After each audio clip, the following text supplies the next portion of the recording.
dimana akhirnya saya nge-up. Gimana? Hari dimana akhirnya saya nge-up semuanya ke sosmed. Itu terakhir minta. Itu terakhir, dan saya sebelumnya udah bilang saya udah capek ya baik-baik ke kamu sampai 2 tahun gitu. Tapi responnya selalu disepelekan. Kalau misalkan masih tidak ada itikat, biar saya buat ramai aja sekalian. Saya sudah memperingatkan itu malah berkali-kali. Akhirnya sekarang kasus ini sudah mencuat, sudah ramai, dan kemarin juga di preskon dia mengaku bersalah dan meminta maaf dan berjanji akan memperbaiki ini semua. Kamu tetap menerima atau tetap melangkah ke jalur hukum? Saya sudah menyerahkan semuanya sama tim kuasa hukum saya, jadi yang baiknya saya ikutin dari tim kuasa hukum saya aja. Bagusnya seperti apa? Oke. Mungkin Tisha lagi ya. Tisha. Mungkin kedekatan kamu dengan Renaga ini sampai akhirnya tadi kamu cerita kronologinya, mungkin sejauh ini sudah ada pihak dari Renaga nggak menghubungi kami untuk tidak memblow up ini lagi? Ada. Ada. Saat kasus ini sudah naik ya, pas lagi naiknya banget, dia langsung menghubungi pihak Tisha. Bukan menghubungi Tisha aja, bahkan menghubungi kakak Tisha untuk minta maaf gitulah ya. Tisha udah nggak bisa nahan, maksudnya kemana aja sebelum kasus ini naik. Tisha cuma nunggu itu aja. Tisha pun udah bilang baik-baik, cuman tolong inget anak, tanggung jawab aja. Tisha nggak akan kayak gini. Sedangkan maaf ya, untuk dilihat dengan dia lagi naik daun gitu katanya kan, apa cukup gitu biaya yang dia kasih ke ponakan Tisha dengan nominal segitu, bisa gak untuk ngidupin anaknya yang saat ini masih banyak banget kebutuhan, keperluan lain-lainnya, biaya rumah sakit misal kalau anaknya sakit, itu kan gak dikit ya nominalnya. Itu sih Tisha cuma ngeliat di kakak Tisha yang nyari tambahan uang, biaya untuk ngehidupin anaknya. Tisha saksi banget, kayak Tisha kadang nemenin kakak Tisha usaha apapun itu, Tisha bantu. Sedih ya di situ. Tapi Tisha masih nahan. Itu udah lama banget kan, kayak kakak Tisha usaha apapun lah itu. Sedangkan yang Tisha lihat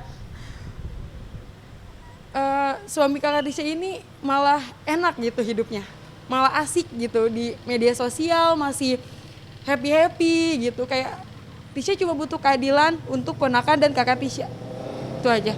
Artinya perjuangan dari Bella, kakak Tisha ini bisa tahu betul ya dari cara dia merawat Kesha. Mungkin ada kesedihan nggak yang Tisha lihat Bella merawat anaknya saat seperti apa? Sosok yang tidak ada ayahnya nih, di momen seperti apa? Di momen ketika Tisha ngajakin main ponakan Tisha, di sana tuh banyak ya anak seusia ponakan Tisha itu digendong sama ayahnya, disayang lah gitu, dikasih sayang yang luar biasa. Tapi Tisha lihat ponakan Tisha cuman digendong sama ibunya, sama ayah Tisha, sama ibu Tisha, atau bahkan sama Tisha-nya, cuman di situ-situ aja. Ponakan Tisha cuma dapat kasih sayang di situ-situ aja.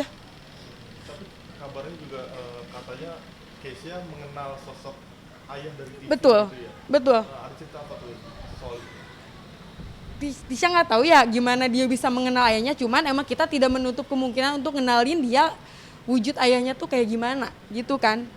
Dia tuh kayak yang Tisha lihat, dia tiap kayak ngeliat ada foto ayahnya, dia langsung bilang, menyaut kayak papa kayak gitu. Itu yang bikin Tisha jadi sedih.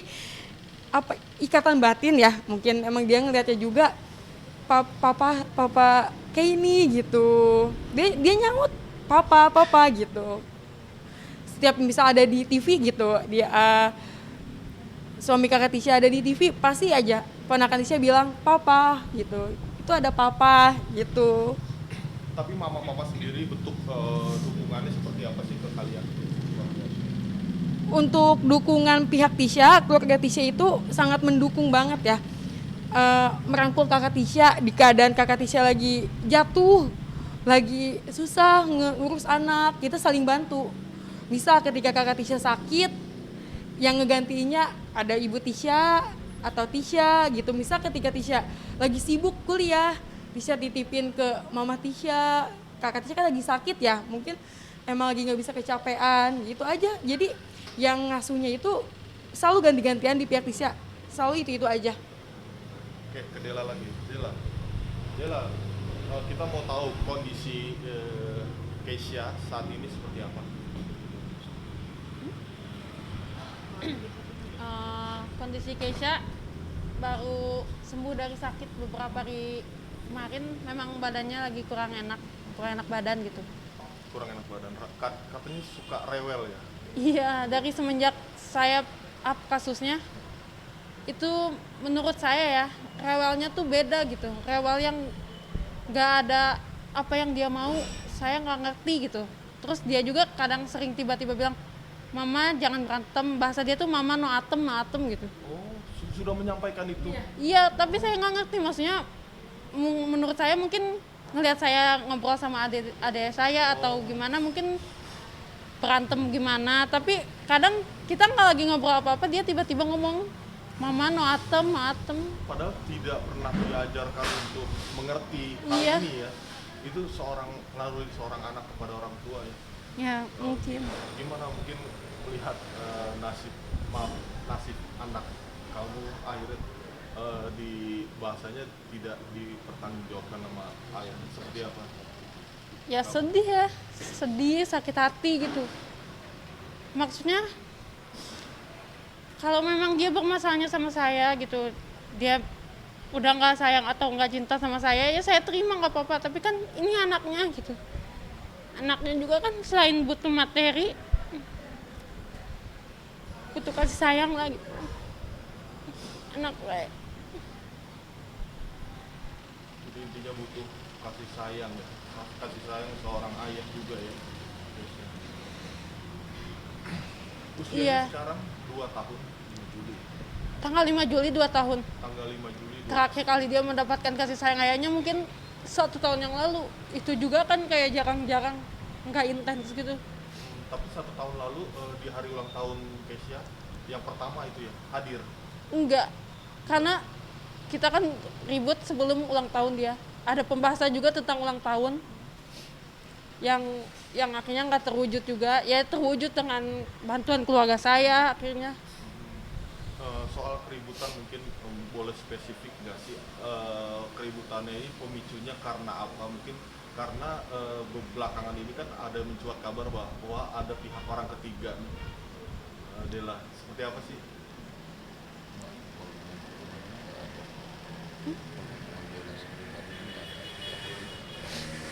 Kalau dari Dela pribadi ya nggak ada untuk pihak ketiga sih. Memang dari ya mungkin benar ya ego saya dan ego dia masih tinggi. Cuman saya berusaha mungkin buat meredam, kayak masih baik-baik lah gitu. Cuman respon dia itu yang kasar, yang menyepelekan gitu. Buat saya lama-lama kayak capek. Intinya saya capek aja gitu. Nah kemarin juga pas preskon itu si Renaga beralasan bahwa alasan dia tidak mau melibatkan dia beralasan bahwa dia tidak mau melibatkan kamu dan Keisha ke dunia entertain. Kamu kecewa nggak dengan statement dia itu? Sedangkan kan kalian kan statusnya suami istri. Ya kecewa ya. Cuman kalau memang dari awal alasan dia tidak mau melibatkan saya dan anak saya di dunia entertain, setidaknya dia tanggung jawab deh. Intinya kan itu, pertanggungjawaban dia sebagai ayah kepada anak saya. Berarti kamu tidak masalah ya kamu tidak dilibatkan di dunia entertain, Iya. di kerjaan dia. Yang penting dia bertanggung jawab atas kamu dan si anak gitu ya. Iya. Gimana kalau ntar ke depannya kasus ini sudah mencuat akhirnya dia oke deh gue bertanggung jawab gitu. Saya serahkan semuanya sama lawyer saya, biar tim kuasa hukum saya aja yang tahu lebih baik, Mbak. Artinya kamu tetap ingin bercerai apapun kondisinya gitu. Iya, karena menurut saya dilanjutkan pun sudah tidak akan baik. Tapi kamu mengenal sosok Aca itu gak sih? Nggak tahu. Saya tidak kenal sama sekali. Tidak kenal sama sekali. Yang katanya dia dituduh sebagai pelakor dari hubungan kalian dan ada teror juga dari pihak kamu katanya. Itu benar nggak? Oke, di sini saya harus luruskan ya. Iya. Dari awal kasus ini naik, dia yang menghubungi adik saya. Dia menghubungi adik saya, bukti DM-nya masih ada. Dijelaskan pula sama adik Dela kalau misalkan kita tahu kamu bukan pelakor. Ya. Terus bahkan adik Dela sudah sempat komen di salah satu foto Instagramnya menjelaskan kalau dia bukan pelakor, biar tidak diserang netizen lah ibaratnya. Cuman nggak tahu kenapa itu komenan adik Tisha itu menghilang. Dihapus. Saya nggak tahu ya dihapus atau tidak. Yang jelas menghilang. Menghilang. Tapi dia tetap berstatement bahwa dia memang mengelak sih, dia dituduh jadi pelakor gitu. Tapi dia memanfaatkan media untuk tampil menjelaskan hal itu. Tapi kamu nggak mengenal ya? Saya tidak mengenal dan saya perjelas lagi ya, tidak ada satupun dari pihak kami yang menteror dia.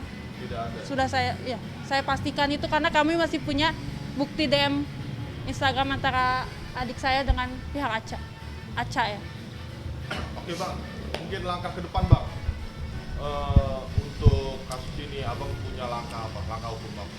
Ya, sesuai tadi di awal dan konferensi pers kami juga sebelumnya, ya, kami tetap mengupayakan upaya kekeluargaan, ya.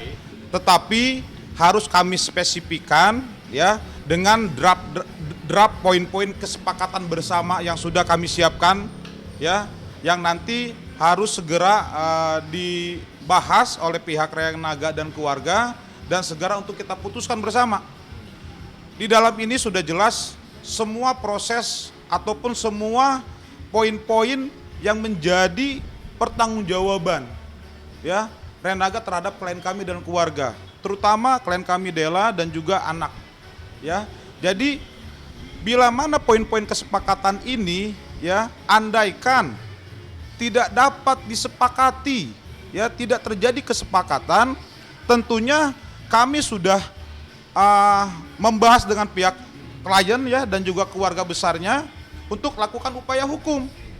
Apakah upaya hukum pidana, ya, yang kami siapkan, karena kami juga sudah berkoordinasi, kami juga sudah menyiapkan itu semua, ya, di mana